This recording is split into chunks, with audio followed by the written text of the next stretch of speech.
whenever I traveled, one of the reasons why I look for basketball courts is also for that level of stability, because it's the one thing that I can do anywhere, everywhere, no matter what. And it gives me that sense of, I feel home when I'm on a basketball court. I feel very home. So I didn't associate basketball with stability, but the more I think about it, actually it's true.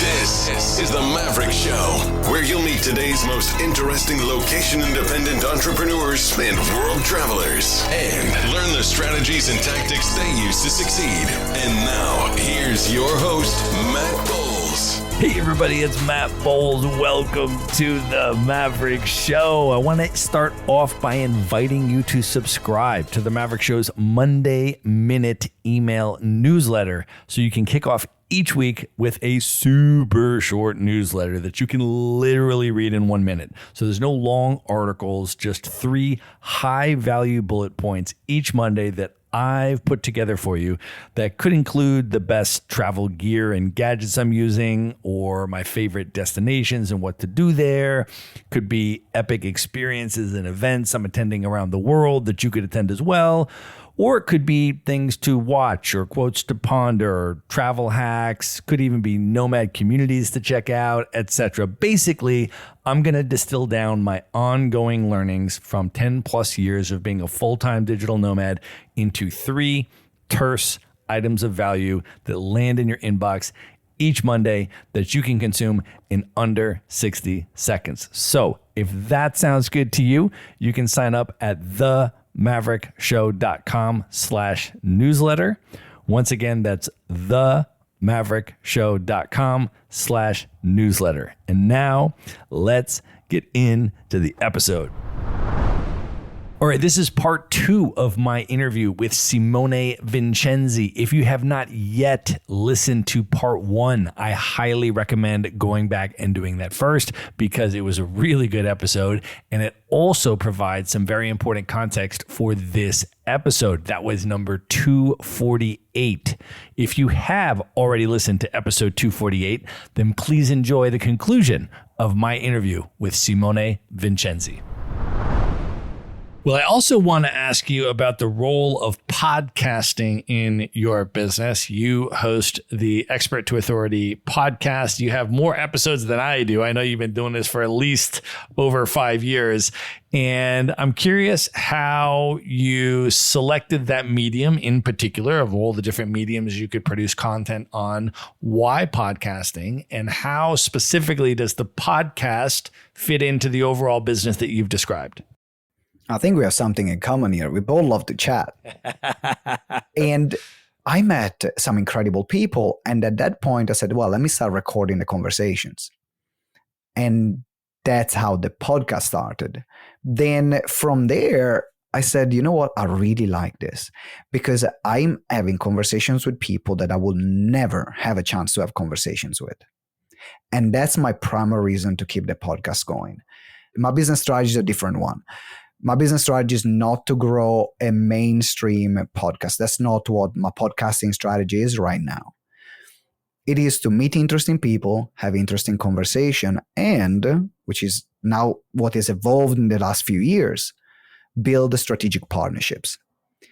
I find my best partners that promote me through podcasting.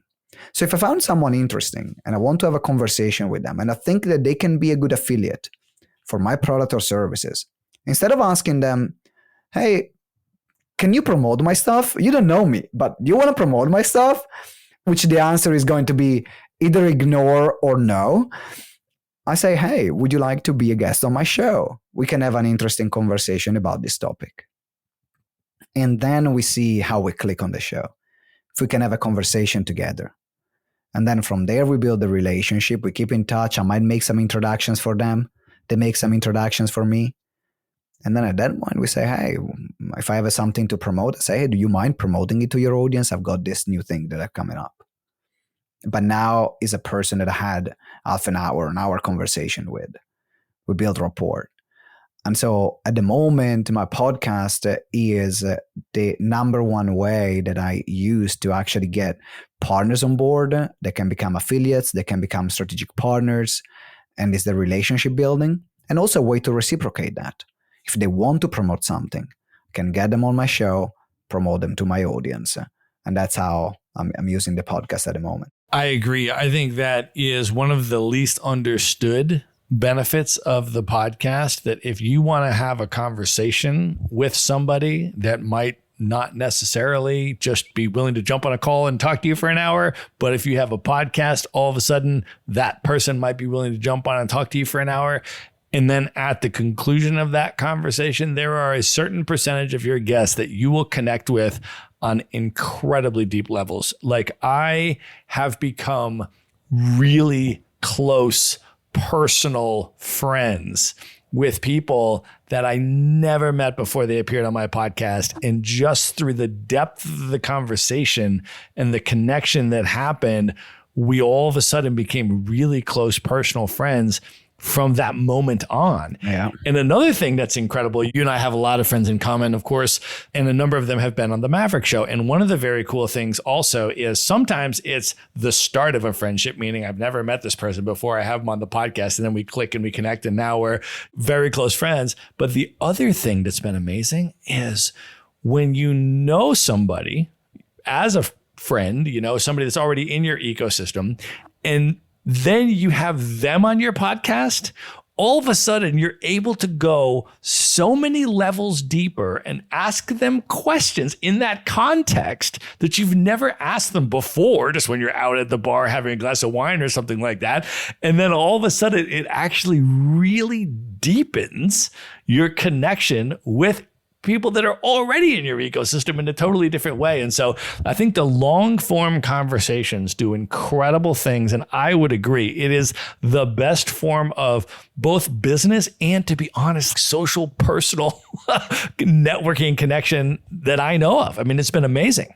It is, and that's why I keep going. I think we're now almost like 430 episodes in. And every week, religiously, one solo episode or episode with a guest is published, sometimes twice a week, sometimes 3 times a week, depending on how many people I'm having conversations with. And there are some seasons that are busier than others. And that's why I like it to keep it flexible. So I don't have, my podcast is just solo episodes. My podcast is just interviews. My podcast is the way for me to express myself sometimes, and other times to connect with people. And people that are our clients, people that are on our mailing list, people that are following our journey. It becomes a great way to connect with them, entertain them, because that's what podcasting is. Podcasting is entertainment. Very few times, unless you have a huge audience, you'll make sales from podcasting, but direct sales. But podcasting will also get someone to trust you more. So then when you make that call to action, then they already had you in their ears for hours. The relationship is there. So when you're asking them, hey, buy this product or buy this service, the trust is there. And that's why I really like podcasting, because on a conversion point of view, it will not get a lot of people to buy on the show. But what happens in your mailing list and social media from people that have listened, your conversion is higher. Well, you've been in the entrepreneurial game for quite a while, and I want to ask you just a couple entrepreneur type questions. The first one is how you manage stress as a business owner when that entrepreneurial roller coaster, which for every entrepreneur I've ever talked to, it goes up and boy, does it go down. And when it goes down, how do you manage stress and deal with those moments in your business career? Alcohol and weed. No, actually it's basketball. Basketball is my outlet. It's my outlet for everything. It's that moment when people are talking about meditation, mindfulness. There is nothing that matters in that moment when I'm playing. Sometimes I play 3-4 hours, because that's what I need to get the steam off, to be calm, to be present. And so basketball is really my therapy. Walks with my wife whenever I'm stressed or my wife is stressed, we go for a long walk in nature, and is a way for us to reconnect, to put things in perspective and get away from that moment. And in fact, I tell you, I had a really dark time after COVID. So the first year of COVID, we had to move our 200 events a year that we were doing in person online, serve a community of about 200 clients that we were working with, that they bought and purchased physical training, so in-person training. We had to move everything online. We had to do it in a way to give them a great customer experience while no one knew what was going on. So the first year of COVID, I worked my arse off. On these 200 people that we were working with, only 3 canceled. And everyone could turn around and say, this is not what I bought. I wanna cancel now. Only 3 out of 200. So us as a team, we did an incredible work to keep and retain our clients, to make sure that they had a great service. But then I worked also 12, 13 hours a day. And in a very small place, I had no social outlets. I'm a very social person. No basketball for a year. And the second year of COVID, I went to anxiety, depression. I couldn't work. Like literally for 6 months at least, I couldn't do anything other than what was scheduled in my calendar. And that's where actually we started traveling. So I've not been a digital nomad for a long time. It's literally been the year after COVID, because that's where I could travel. With 200 events a year in London is one every 2 days or 3 days. I wasn't traveling at all.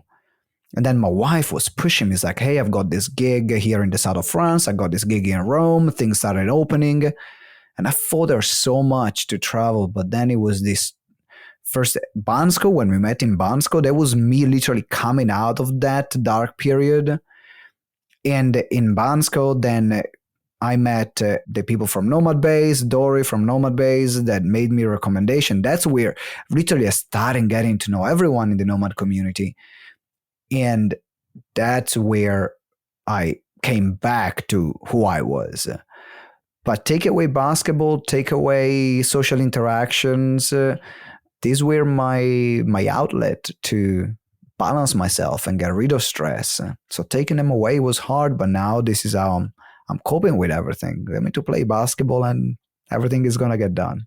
Yeah, that was such a great time in Bosco, man. I mean, Maverick Show listeners also know Chris Reynolds, who had put together the lunch and the dinner where you and I were spending time. And I remember, he was bringing people like you into it. I was bringing people. That's where I brought Santiago and Vicky. I said, oh, you guys haven't met, Chris Reynolds and Simone. You guys got to come and meet them. And then we all were having dinner out there. It was just an amazing community. So I think that the community aspect is so important of it, but the travel as well. I mean, I'm curious in terms of that. You mentioned the south of France. I got to ask you about that, man. I mean, I've been to the south of France once and it was completely over the top. I mean, that place is really something else. What was your experience like in the south of France? I had a great experience, man. So let's from the beginning.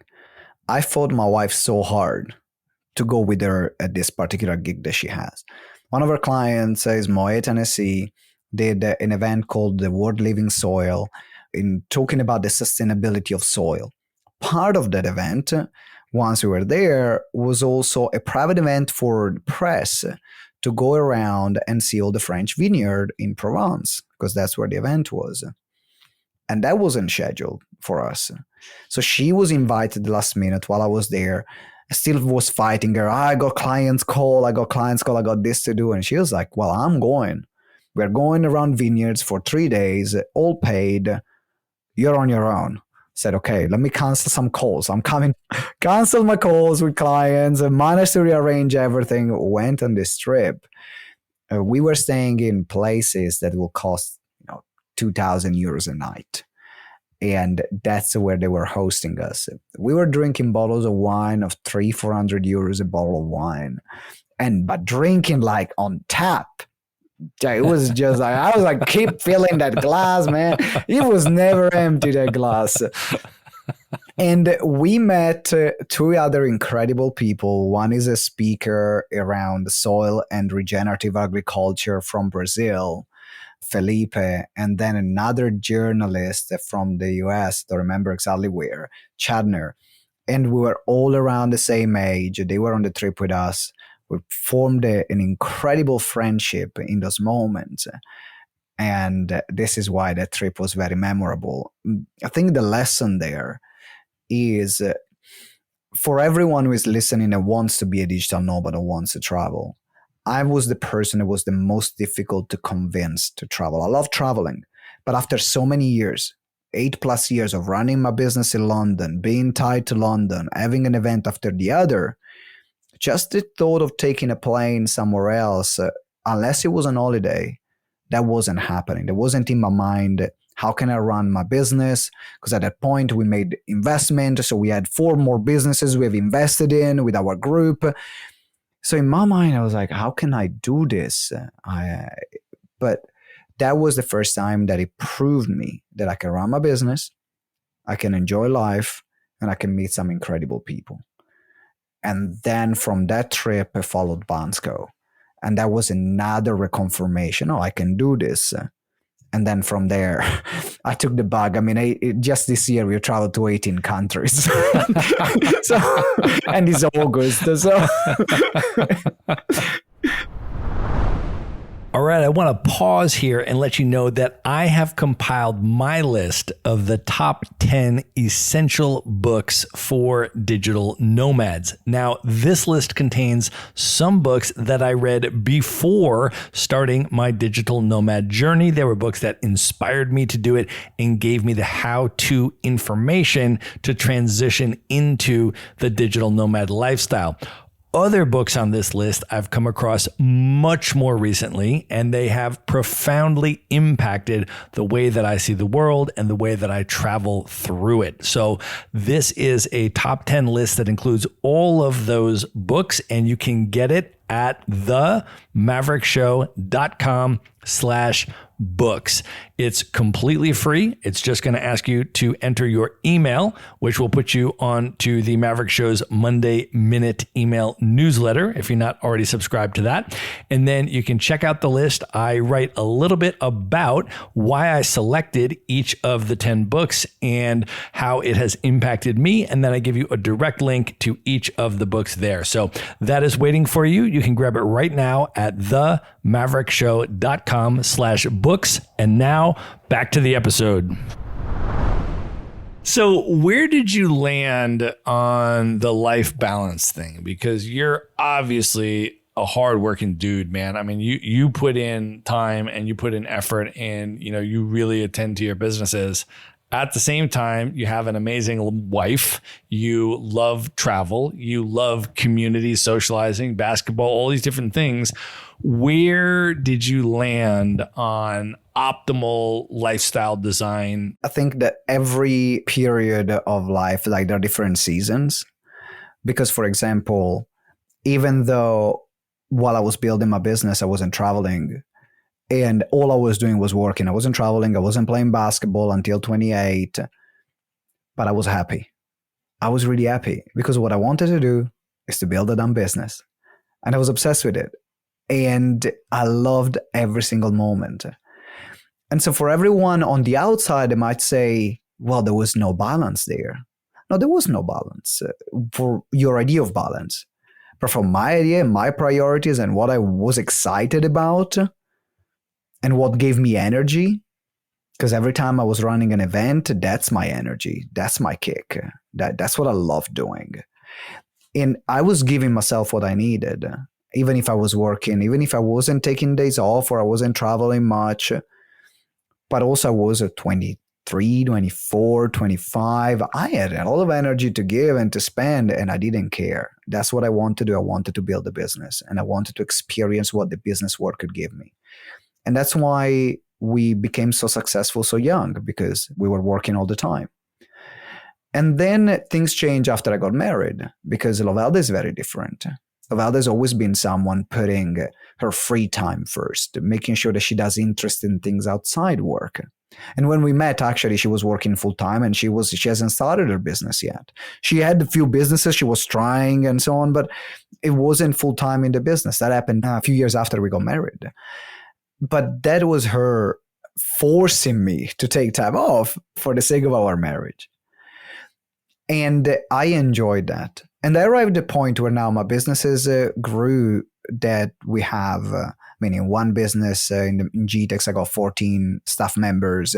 I've got in another business that we have another 12 staff members in a recruitment agency that we have invested in. So it arrived in a natural phase where I started thinking more about other parts of life. And that's where travel came in. That's where prioritizing basketball came in. So in this phase of life, how I'm managing it is to put all the things that I want to do first. Before it was the opposite. Before, business came always first. Now my basketball comes first, my fitness comes first, my wife comes first, the travels come first, and then I'm fitting business around it. But also I can say that I have the infrastructure that allows me to run fairly large business in this way that I put in over the years. Everyone will have different priorities at different stages of their lives. And whatever for someone means work-life balance means something different for someone else. I think that's actually a really important and insightful distinction in terms of looking at those different phases of your life, where what some outside person might say is, workaholism and an unbalanced life back in your early 20s was actually at the time fulfilling for you, and you weren't deprived, you didn't feel deprived of all these other things in an unhealthy way. Whereas that year of COVID that you described, you did feel depressed and anxious and deprived of these things and all of that, and it was a very different type of environment. And so I think the self-awareness of being able to prioritize the things that are important to you at different points in your life is really, really important. That was before you were married and before you, different things, and you were okay to not travel for this period of your life while you were focusing on this. And now at a different stage of your life, you have these other things that are really important and you're restructuring those priorities. And so I feel like that's important, like just on our journeys in life as humans, to continually reassess what are our priorities, where do we feel an imbalance or a deprivation in certain ways, and then to recalibrate to make sure our lives are balanced in accordance with our own priorities, which is not an objective, universal, forever scale. It's what's important to us now at this point in our life. So I appreciate you sharing that, man. I think that's a really important perspective. I'm curious to know that from you, actually. What are your must priorities that you need to have in place to be happy? Yeah. So I think for me, the community aspect of it is a big one. And that's actually been an interesting thing for me because I've been doing this nomad thing for longer than you, right? I've had no permanent base for 10 years. Damn. So Los Angeles was my last base and I left LA in 2013 and I've had no base since then, right? And so that actually brings a lot of different pieces of the learning curve into the lifestyle, which is if you're moving around and you're not just an expat living in another country, you're actually an itinerant nomad who's living in a different country every month, maybe, right? At that pace. So then the question becomes, how do you build meaningful community and social connections with people if you are in that itinerant nomadic lifestyle, right? And so that was something that I had to figure out because that's very important to me, man. I mean, I need to be getting hugs and love and support from people that actually really care about me. And how is it possible to do that if you're traveling around the world this much as I have? I mean, I've spent time in, over 65 countries for sure in the last decade. And that's something I need to figure out because community is very important to me. And also the travel experience have been amazing. I mean, they've been amazing. And so I've really, once I was able to establish the location independence, that really became a priority for me to say, okay, how can I leverage my location independence to have amazing, enriching experiences through travel, right? And so that's been important. But of course, the answer, as you know, is that there's tons of amazing people that do this lifestyle and there's tons of amazing local people everywhere you go that you can meet if you make the effort. And you can have then, in my opinion, what I see is I have not just a community in one place. I have communities all over the world. I can go to places all over the world and I have community there and I can see people. And sometimes it's seeing other travelers and sometimes it's seeing local people. But I think that it is important to constantly reassess the balance of things in your life because they do get uncalibrated fairly easily, I find. Sometimes I'll like go a month or two, I'll be like, wait a minute, I have like not exercised in 2 months. Like, what is even going on here? Why am I feeling so physically not good? It's like, oh, I haven't exercised in 2 months. What's up with that, right? Like, get the gym membership, man. Get it going. Get back on track. Or like, I have really not been eating healthy for the last month. And for that matter, you can neglect work and just party too much and do too much travel stuff. And all of a sudden your income starts declining and you're like, oh, what's going on there? You need to recalibrate that, right? Or the opposite, you're working too much and you're just like, dude, like I'm feeling kind of lonely. I haven't been out very much doing stuff. I need to be around more people, right? So I think it's just that self-awareness of what are all of the important pillars that all human beings need to be, happy and fulfilled and joyful. And then being very attentive to yours and seeing which ones start to slip and which ones does there start to be a deficiency and then start to sort of recalibrate as you go along. So that's kind of how I approach it. Yeah. I don't know if Santiago did it with you as well, the Wheel of Life. Yes, exactly. Exercise. Exactly. We were in Puglia and it's an exercise that I've done years ago. There is an app and we're having a dinner and Santiago, I'm sure everyone checks out actually the podcast episode here with Santiago because he's awesome. He's a great person to know. And he pulls out the phone during dinner and he said, now let's have a deeper conversation. There is this tool called the Wheel of Life where you can assess and score the different areas of your life from your health and fitness, your relationships.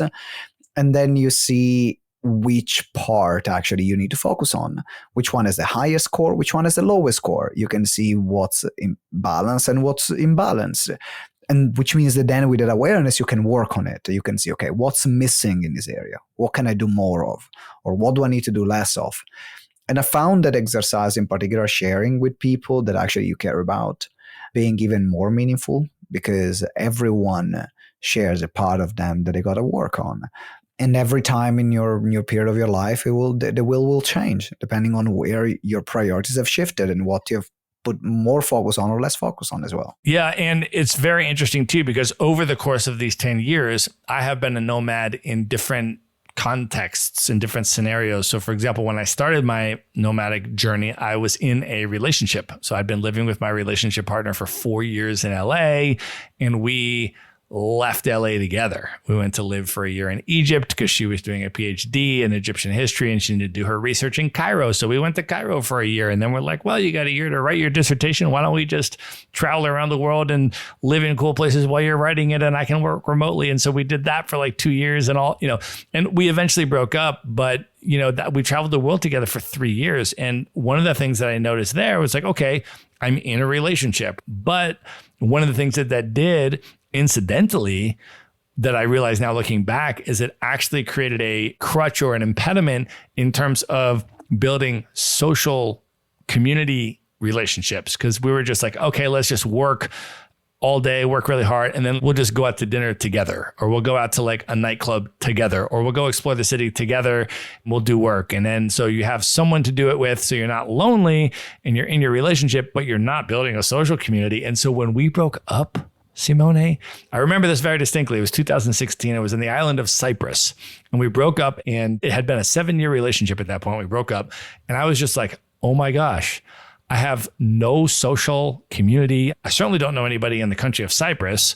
I don't know anybody nearby. I don't really have a community. I've been so isolated because I've just been focused on my relationship and travel experiences and work. That's it. I was like, I need people, man. I need people around me. And so what I did is I ended up joining a program called Remote Year, which travels the world with a community of 40 plus people. So you get an immediate community that's with you every day for an entire year, which was fantastic because nobody knew anybody at the beginning of that program. We were all there to build a community. And that turned out to be an amazing transitionary thing for me to do right after the breakup. But, you just sort of realize, oh, I don't have this, or I don't have that, or this is getting very deficient in my life and I need to attend to it. And I think that's what it's all about, is just paying very close attention to that those pillars that we all need in our life don't get depleted. And if they start depleting, pay attention and try to refuel yourself there. Talking about awareness, I think this conversation makes me reflect on the starting point and also comparisons. Because someone that start traveling in a relationship, for example, I travel with my wife, and we were both very conscious of creating new friendships when we travel, because we have a home base. So we are not complete digital nomads. We're just people that are flexible to travel. We have a home in London, and that's our base. That's where we always come back. That's where we have our stuff. When you're traveling, I'm so focused on building relationship, we actually don't spend much time together. So we might be in a lot of different places, and I'm building relations, I'm building communities. She's there with her friends, and we don't do things just me and her. That's was really apparent after the last trip, where we went away for 6-7 days, went to Barcelona, went to see, there was Santiago and Vicky there in Barcelona. There was also Chris and Anna, and went there for a birthday. And we did all things with others, but it wasn't a moment that we just spent going something together. It's like, no, this is not right for us. We want to do something together. So now what we're going to do is, before we go somewhere, is to schedule our time together first, and something that we are doing together first. Because whatever is not scheduled is not getting done. So that has been, after a year plus travel, about 2 years of traveling, that's what we came down to. Is like, actually, we need to prioritize our time together, because we will always find time for others, but we never find time for us. And it's about having this conversation and reflecting on these things to then say, okay, what does it work for me? Or if you're traveling, for everyone who's listening, is traveling with a partner, what does it work for us? Or if you're meeting someone while you're traveling, which is a different dynamic, and finding that way is so fascinating and complex at the same time. I mean, this is one of the reasons I love doing the podcast, man, because I interview people that are in all these different scenarios. Like, I interviewed Santiago and Vicky separately on purpose. I was like, okay, you guys are married. You have been married for over 10 years. You travel the world full time together, and your business partners. I was like, I have to understand how that works. And I want your individual perspectives on separate conversations. The other person is not in the room. I just want to ask you from your perspective how it works. And I interviewed each of them separately. And it was amazing, because the thing about them that's amazing, as you know, because you spend time with them, is that they're madly in love with each other. And their relationship is so happy and so joyful and so wonderful. And they're so excited, and they're full-time nomads, and they travel the world, and they crush it on the business side, and they do all of this stuff. And they are an inspiration to so many people. There's so many people that I interview that know them that are like, I want that. Like, single people that are like, man, if I could find a partner like that, like that would be amazing. Like, how do you guys do that? And so that's why I love to have people like that on the podcast and ask them those questions. Like, how do you guys do that? Like, how does that work? How do you, and then it's the same thing, what is the aspect of like creating those date nights versus not getting too isolated where it's just the two of you every night, and having a social network too, and doing this and doing that. And how do you choose where to go? And what if you have different priorities in terms of some of those things and all that? So, I mean, the Maverick Show is a giant catalog of people either like that, or it's single people. And I'll talk about dating in the nomad life. How does that work? How do you find love and partnership in a fully itinerant lifestyle when you don't have a base? Like, how does that work? And that's so hard, in particular where people have different schedules, because you might go somewhere, you meet someone, but then you have already your scheduled travels and they have theirs. So even if there is the seed of a great relationship to start, there is not sometimes the time to let that relationship blossom and flower.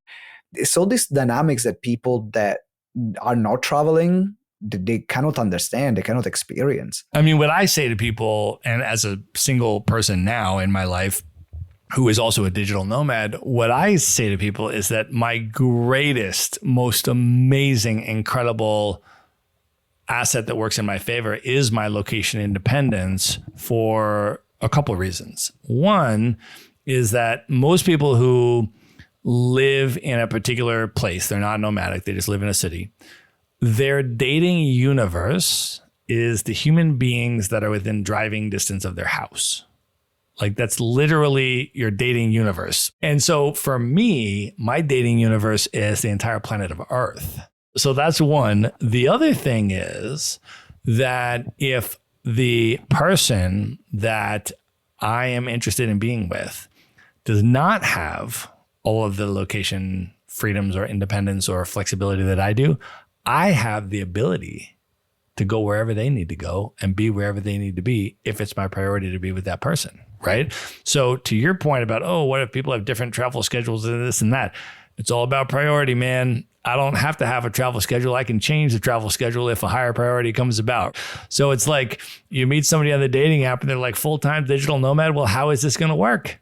And I'm like, well, it works in one of two ways. Either A, you give me a reason to stay, or B, you pick up and we travel the world together and ride off into the sunset and live happily ever after. I mean, one of those two scenarios and either one is possible, right? And so you just have so much flexibility because like regular folks that live regular sedentary lives in a particular city, they might both have jobs. And then sometimes one of the people in the couple has to move for their job to another city. And that causes a problem because then the spouses have two different jobs in two different cities.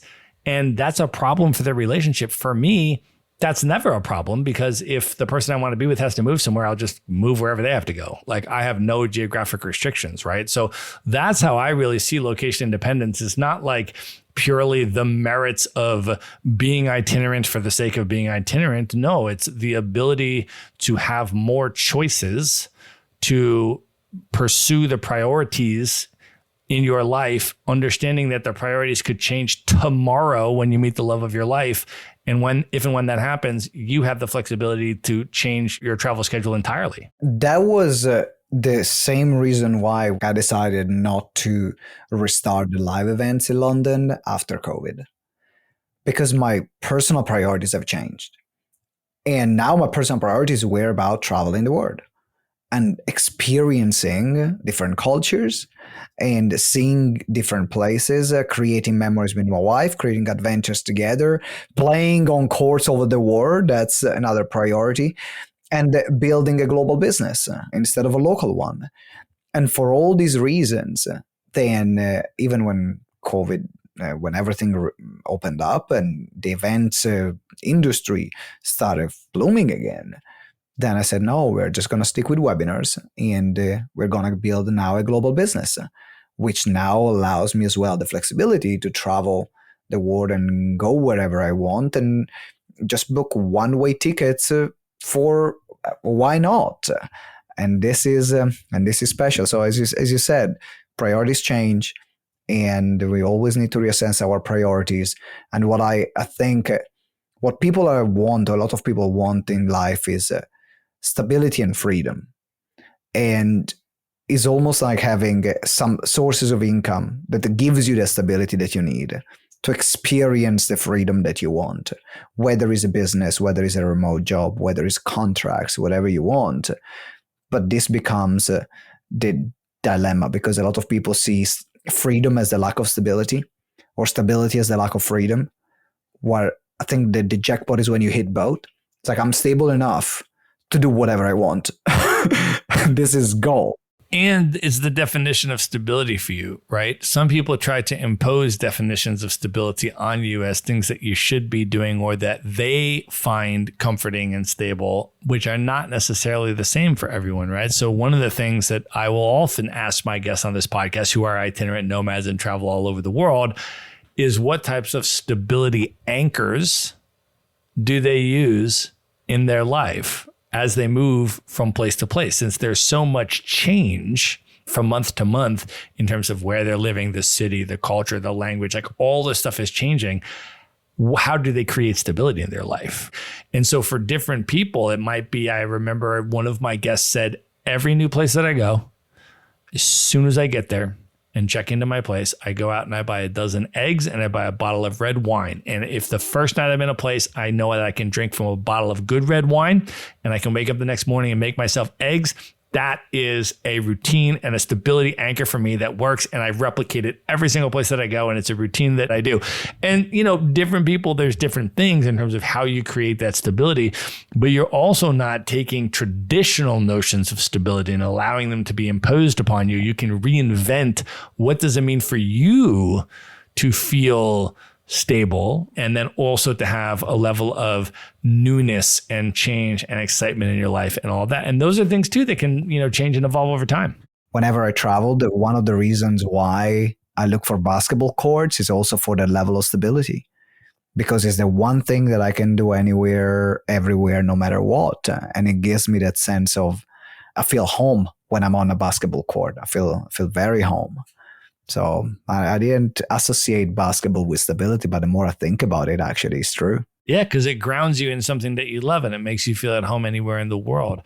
I think that is an amazing place to end the main portion of this interview. And at this point, Simone, are you ready to move in to the lightning round? I am ready to rock and roll. Let's do it. The lightning round. All right. What is one book that has impacted you over the years you'd most recommend that people should read? Essentialism from Greg McKeown is an incredible book about having less. And that was really eye-opening. All right. Who is one person currently alive today that you've never met you'd most love to have dinner with, just you and that person for an evening of dinner and conversation?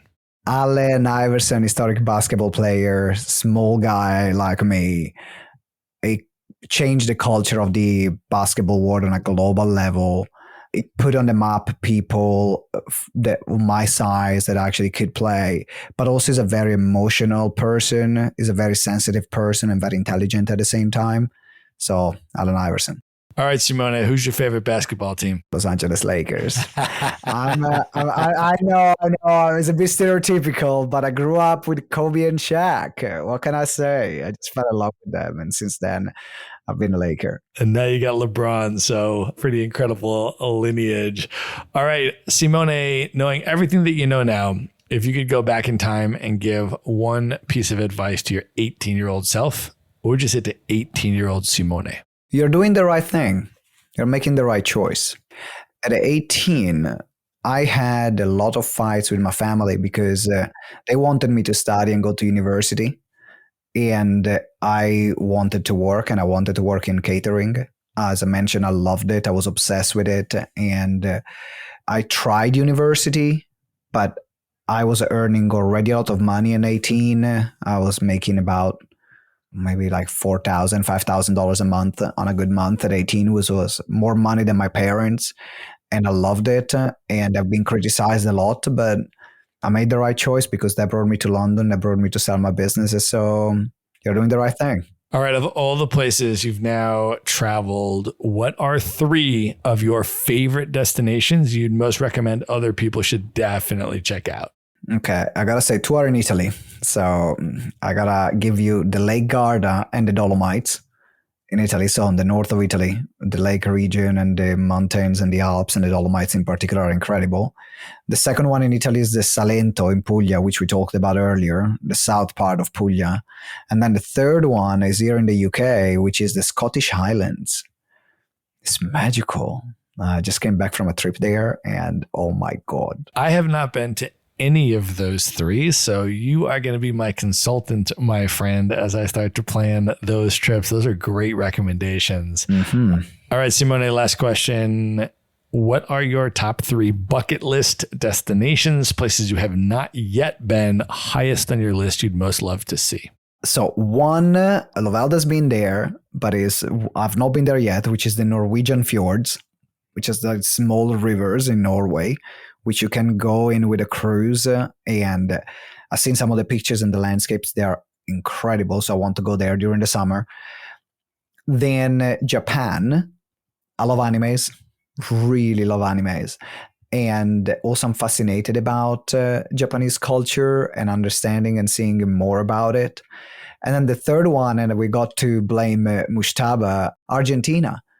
said that Argentina was the favorite place that he have ever visited. And he talks so much about Argentina that now I thought, okay, now it's part of my bucket list. I actually gave him a lot of tips for that. I've spent about 6 months in Argentina. I've been there a number of times. It was actually my very first destination when I left LA in 2013. I went to Buenos Aires for 3 months, and I've been back many times since. Very, very special place. So yeah, when you're ready to go there, hit me up. Japan also, I've been to a few times. Magical place. Can definitely give you some tips on that one as well.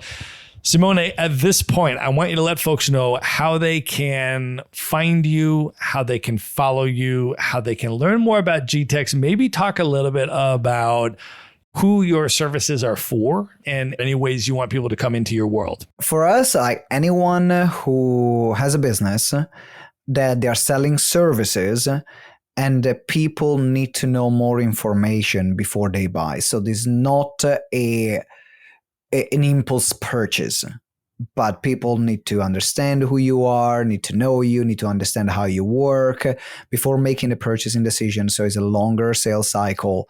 These are the people that we work with because we are able to shorten the sales cycle and to increase the recurring revenues. So these are the people that we work with. In terms of offers, you can see everything on our website. So one point of contact is gtex.org.uk. So it's gtex.org.uk. That's where you can find our podcast, our free training, particularly free training on how to get 10 to 20 clients a month, which explains our methodology and how we work at the top of the page. So if you're interested to see more, then you can look there or you can listen to the show.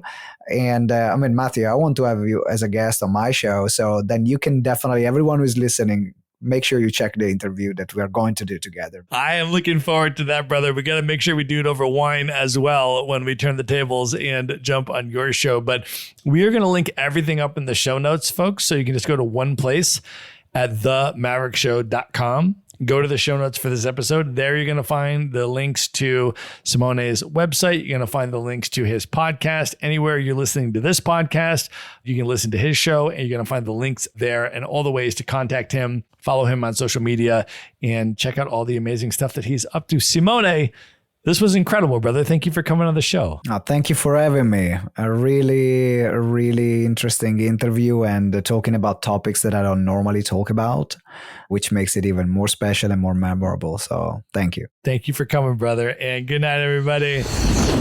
All right. I hope you enjoyed that episode. Just a final reminder to subscribe to the Maverick Show's Monday Minute email newsletter. No long articles here, just 3 bullet points that I put together for you and drop into your email inbox every Monday that you can consume in under 60 seconds. You can subscribe at themaverickshow.com/newsletter. Again, that's themaverickshow.com/newsletter.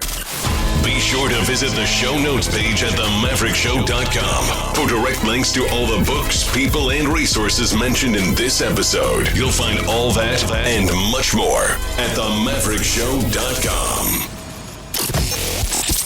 Learn how Maverick Investor Group can help you buy cash flowing rental properties in the best U.S. real estate markets, regardless of where you live. Schedule a free phone consult today at themaverickshow.com/consult. Now you can buy rental properties with tenants and local property management in place, so you don't have to be a landlord or a rehabber. To get your questions answered and discuss how Maverick Investor Group can help you meet your real estate investing goals, schedule your free phone consult today at themaverickshow.com/consult. If you like podcasts, you will love audiobooks, and you can get your first one for free at themaverickshow.com/audiobook. Whether you want the latest best-selling novels or books on investing, business, or travel, try your first audiobook for free at themaverickshow.com/audiobook.